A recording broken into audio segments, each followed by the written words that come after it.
સુરતમાં પ્રેમ લગ્નની કિંમત પોતાના જીવનથી ચૂકવનારી 22 વર્ષની રીના પ્રજાપતિના મોત પછી લોહીના સંબંધો પથ્થર બની ગયા, પણ અંધકાર વચ્ચે સુરત પોલીસની માનવતા દીવા જેવી ઝળકી જોવા મળી હતી।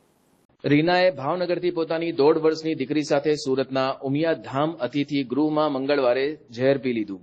પતિનું 4 મહિના પહેલા કિડનીની બીમારીથી મૃત્યુ થયું હતું અને પિયરે પ્રેમ લગ્નના કારણે તેને ત્યજી દીધી હતી। એકલતા અને અપમાનથી કંટાળીને તેણે આ પગલું ભર્યું છે।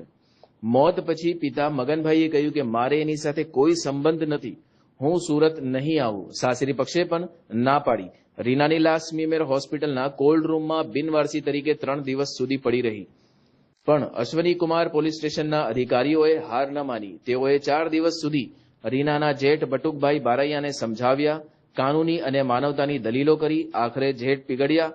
તેમને રીનાનો મૃતદેહ સ્વીકાર્યો અને 2 વર્ષની માસૂમ દીકરીનો કબજો પોતાને સોંપ્યો। પોલીસે સીડબ્લ્યુસી અને કોર્ટની કાર્યવાહી ઝડપી બનાવી, એનઓસી મેળવી અને મોટા બાપાને બાળકીનું સોંપી। બાળકી હવે પરિવારના આશરામાં છે।